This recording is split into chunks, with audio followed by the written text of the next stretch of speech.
How we doing? This is Destination Denver, Colorado, and today, listen, as much as it is my job to help people buy homes in the state of Colorado, I'm here today to tell you 12 reasons why you might regret moving to this state, and we're starting right now.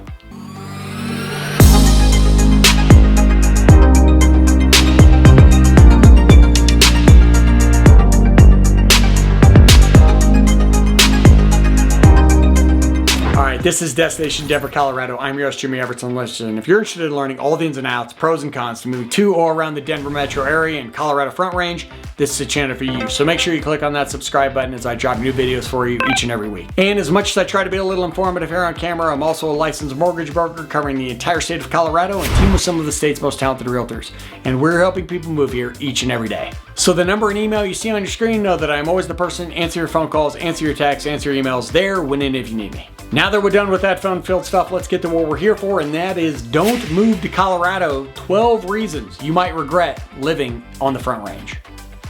So as we jump into this list, I'm certainly not going in any particular order, but I would start with the one that tends to be the most discussed, the most talked about, and the one that is the hardest to avoid, and that is the affordability challenge of the state of Colorado, and certainly along the Front Range.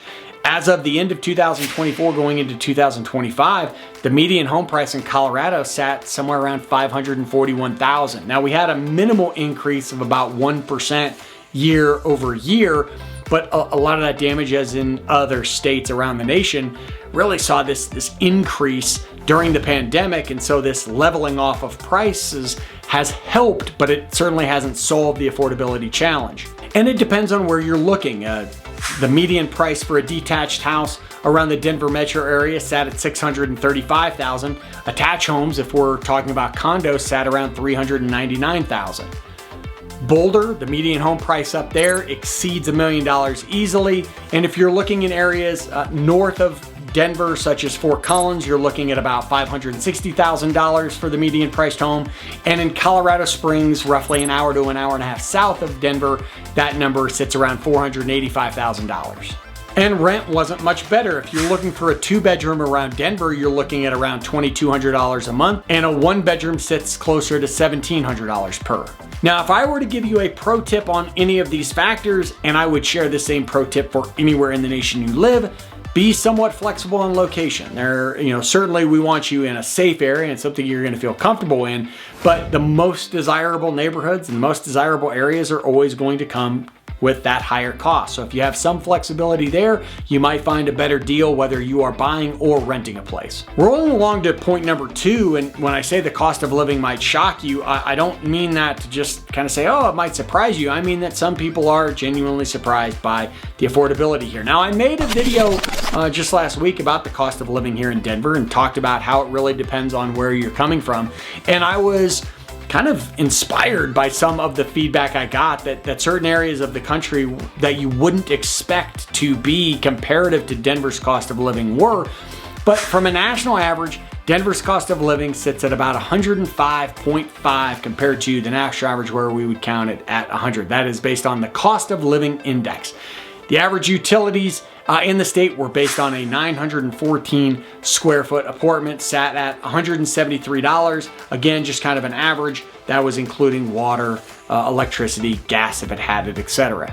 And you're gonna see that laundry list. Gas more expensive, groceries more expensive, going out to eat more expensive. Then again, the national average. So that cost of living and how expensive the city can be is one of those biggest factors. As people get here, whether they are starting to rent, whether they are buying a home, if they haven't done their due diligence, a lot of them are surprised by that overall cost of living in the state. Now again, a lot of times when I'm having conversations with people about that, it's location specific. What might be surprising to you in, say, the city of Denver isn't surprising to you as you get south into towns like Colorado Springs, or you head up north towards Fort Collins, areas like Longmont, Erie, these other communities that might not have the same affordability challenge. So as long as you have that flexibility, I would also urge you, as you start to put together a budget, try to give yourself about a 10 to 15% cushion on that budget to account for higher expenses than you might expect. Third up on the list, and I'm sure if you watch videos about the Front Range, you've heard it before, but plan for some traffic, plan for some public transport issues. So Most congestion in the Front Range occurs along I-25. Obviously, that's your large north-south highway. Most of that congestion tends to center around your downtown areas, especially in downtown Denver, downtown Colorado Springs as well. In Denver, you'll see it around the I-25, I-70 corridor. We call it the mousetrap there, where the traffic tends to get backed up. And certainly you're gonna see this during your rush hours, in your mornings, into your evenings, and you're gonna see it on I-70 as you're coming to or from the mountains. I always tell people, if you are going skiing or you're going up to the mountains, coming back, try to avoid heading up to the mountains on Friday and coming back on Sunday. Obviously easier said than done when you're working a Monday through Friday, but if you can avoid that, it's gonna save you a whole heck of a lot of time. One of the more interesting facts that I read was the average person that lives in Denver spends 51 hours of their year stuck in traffic. I wonder what that number is in a city like Chicago or New York or LA. It's like you spend a year in your car stuck in traffic in Los Angeles. Next up, and again, I talk about the significance or how long they're last. Number 4 is altitude and how it will humble you initially. Now, again, do I think this is a long-lasting issue? Of course not. People live here and they get used to it. But initially, be prepared for the altitude. It's not a joke. When we talk about it, it hits people. Now, again, this is kind of one of those situations where it depends on where you're coming from, and it depends on how drastic where you're moving to is. If you're coming from sea level and you're moving to Denver, you might catch it for a handful of days. You might notice that after a couple beers, you feel a little more loosey-goosey than you would otherwise. But it's not drastic. Now, if you're moving here from sea level and you're heading up to the foothills, you're moving up to a town that is at 7, 8, 9,000 feet of elevation, it's going to mess with you. If you're coming here, even if you are somewhat in shape and you suddenly want to jump on a mountain bike or you want to hit a challenging trail for a hike, it's going to impact you. All the things that people tell you, you're going to want to drink more water because of how dry it is. You're going to want to be aware of your breathing, yada, yada, yada. Just plan for that to impact you for whether it's a handful of days or maybe a couple weeks. It will take you a while. You'll get assimilated to it. It's short term, but it is a thing. And I'm telling you, the alcohol tolerance thing is real. When we go down to sea level, we are like superhuman with what we can consume cocktail-wise. Not that I'm a heavy drinker, but when you come here, opposite effect. You can have 1 or 2 drinks. It'll completely hamper you differently than it would at sea level for the most part. Along with the altitude is the fact that our weather is bipolar. And yes, I know there are other areas where it snows and it's nice. And I'm telling you, it's not like Colorado. So in Colorado, you will have days where it's sunny in the morning. Mid-morning, it turns gray and starts to snow. The snow accumulates. It is on the ground. You might even have to shovel some of it. And then by the afternoon, it is sunny again and warm. You could have all of the seasons in one day. It happens. So we talk about the 300 days of sunshine. We talk about, doesn't get a ton of rain. We don't really see that. But you'll have these days where it gets super windy, or days where, again, you get some snow and sunshine at the same time. The cold, especially when the cold hits, can come in so fast. Comes over the Rockies, hits Denver, hits the Front Range. It's burr season. So when we talk about making sure that you maybe have layers or that you have a jacket sitting in the car, or whatever the case may be, plan for it. It's real. And it's also sneaky on the other end because it's one of those states, I've lived in areas like, Connecticut, New York, Ohio, where the day starts cold and it's going to be cold. Like there's no hope of it changing. Colorado can be different. You might start out in the morning where it's 30, 35 degrees. It just feels cold for the longest time. And then all of a sudden it's 1 o'clock in the afternoon and it's 65 degrees. That actually happened today and it's pretty wonderful. Now, we can't talk about our bipolar weather without talking about the fact that, yes, our winters can be rough, and not from a standpoint of like super cold. I don't think Colorado is one of those states. Certainly, if you're in the mountains, it's going to be a bit different. But Colorado in the Front Range, it gets cold. It doesn't tend to stay cold. So it's not like a Midwest town. It's certainly not one of those states where it's just frigid the entire time. You'll probably have a cold stretch, as we have so far this winter, where it's like 5 or 6 days where it's single digits or it's just really cold and you don't want to go outside. But for the most part, you want to get out. The reason we can have some rough winters in Colorado can be because of snow and the fact that you just don't know when it's going to happen. So the Front Range is one of those areas where you could get just piled with a snowstorm But what frustrates me more, and other people like me, is when it hits you for a handful of inches, like enough to have to shovel, and it takes you a while. You got to break out the snowblower for it, but it's not crazy. Then it does it again a couple days later, and then it does it again the next night. And so you're shoveling multiple times, you're dealing with weather multiple times. Now, forget shoveling the snow for a second. Wax on, wax off. Let's talk about roads and how after snowstorms, there is a period of time that typically lasts anywhere from a few hours to the entire day, where you have a large portion of people that are driving that know what they're doing, and then you have this amount of people who are just morons. And I say that lovingly because they're probably not watching my videos because I called them morons. These are people who, I don't know, have rear wheel drive. They don't understand how ice works, so they're either like too aggressive with their cars, or they're too conservative with their cars and they're driving 20 miles an hour. They have their flashers on, they have their warning lights on while they're driving on the road, even though nothing's wrong with their vehicle, which actually does not help anybody. So you just kind of have a mix or match. If you're moving here and you plan on driving in the winter, try to get something with all-wheel drive, four-wheel drive, at a minimum front-wheel drive. Please do not come here inexperienced driving a rear-wheel drive car, and understand that you should practice, because ice is different. It's not the snow, it's the ice that will get you. So if you're coming out here, throw on some snow tires, go out to a parking lot, mess around a little bit, get a feel for your vehicle. Please do not be the person on the highway driving 25 miles an hour with your flashers on. That, we typically blame on Californians, which is unfair because it's not just people from California doing it, but I digress. Next up, hail and wildfires, and this is real. I wish it wasn't, but it is. Hail can be a pain in the butt, and it's one of those things where you might never deal with it. Might never hit your car, might never hit your house, wherever you live, or you could have multiple seasons where you get pegged by it. Horrible on cars, and listen, it's the luck of the draw. You might be just out in traffic when a hailstorm starts, you get pinged by it, your car gets some damage. It is one of the reasons why our car insurance premiums can be as high as they are, because of the hail damage can certainly affect homes as well. When it comes to wildfires, you're certainly not dealing with wildfires in the heart of downtown Denver and most of our communities, but Colorado Springs, second largest city in Colorado, had a wildfire not too long ago, did a lot of damage. Certainly near Boulder, in the town of Superior and areas around that, had a fire a couple years ago. That was not really a wildfire. It was we believe caused by an electrical wire that had broken. Just horrible timing with a lack of snow that year, and certainly a conversation for another day, but a horrible tragedy when that happened.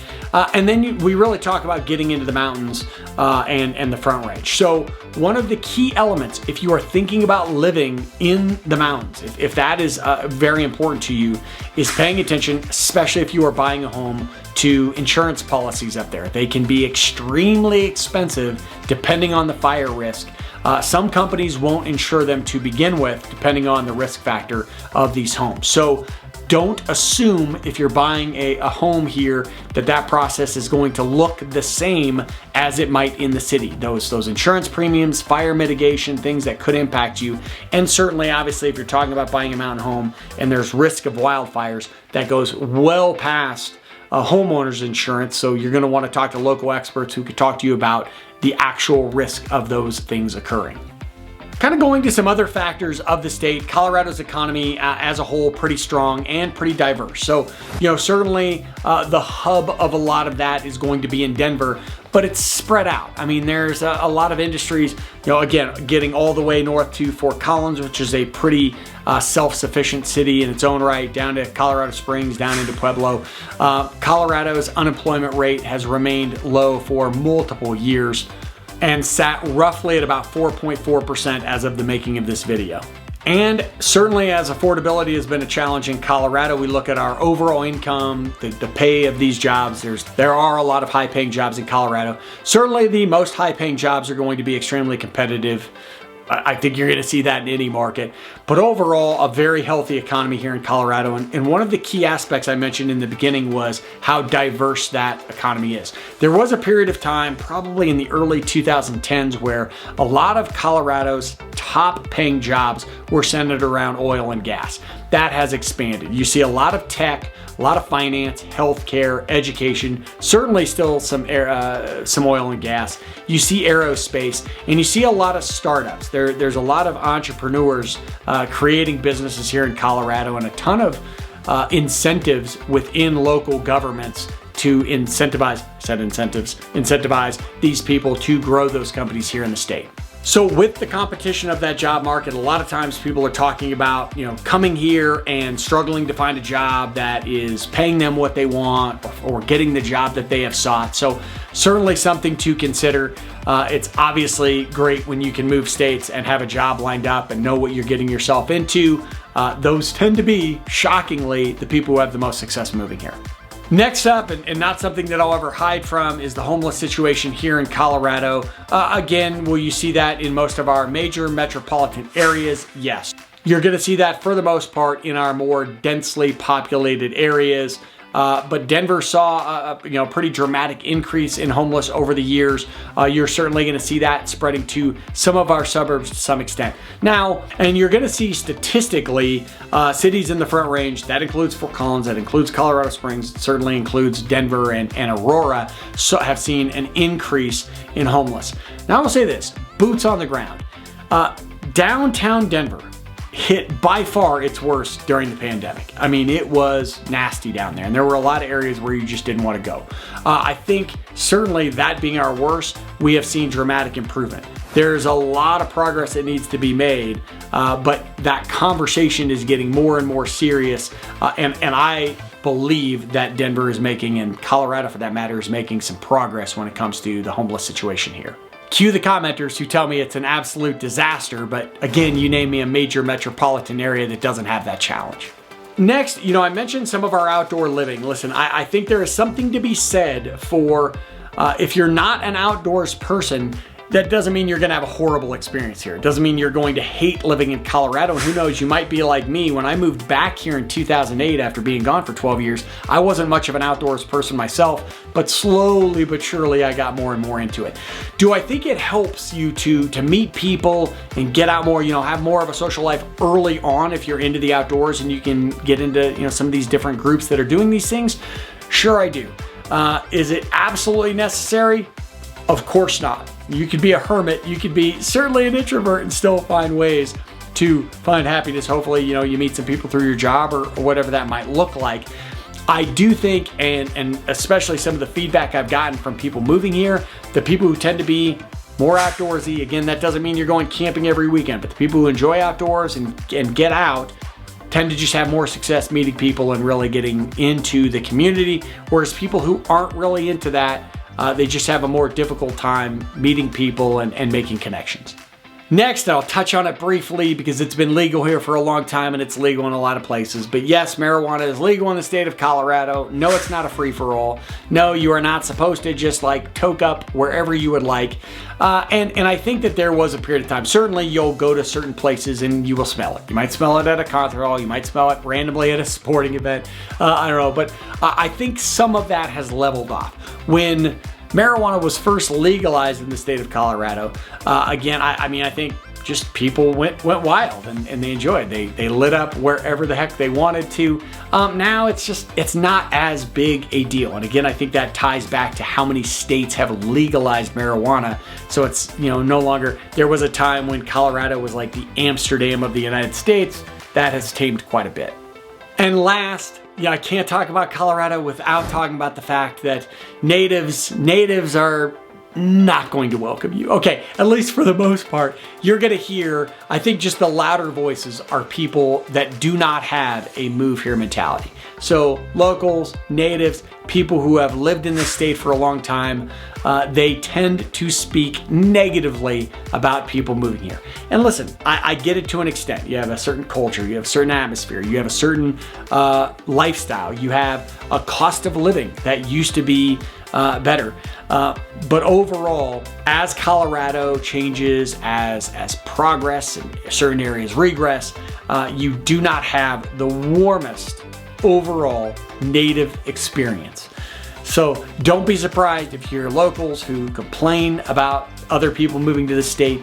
Don't be too surprised if they are louder than people who care less. At the end of the day, progress is not for everybody. And again, there are plenty of people who live in this state who will say that that's not progress at all, and that's for them to make that argument for. At the end of the day, Colorado is a pretty cool state. There's a lot of people who are going to want to live here. It's going to bring more and more people to this state to live. Overall, would I move to Colorado? Well, I did. I left in 96 again. I came back in 2008 for me, my family, my friends, the people I know, the people I spend time around. There's nowhere else we would rather live. Can it be costly? Sure it can. Can it be challenging as far as the job market? Absolutely. Are there imperfections of the city and state? Yes, there are. Are there things that I wish were still the same as when I grew up or when I moved back here? Yes. At the end of the day, this state offers me the ability to enjoy the outside. It has all the amenities I could ask for, great mountains nearby. As long as I can deal with the challenges, it's worth it. Is it worth it to you? That's the question I would ask. And if I can help facilitate some of those questions and answers for you, that's a perfect opportunity to hit me up with a phone call, with a text, knowing I am always the person. Answer phone calls, answer your texts, answer your emails. There, when and if you need me. This is Destination Denver, Colorado. That was Don't Move to Colorado, 12 reasons you might regret moving to the Front Range. Until I see you next time, peace.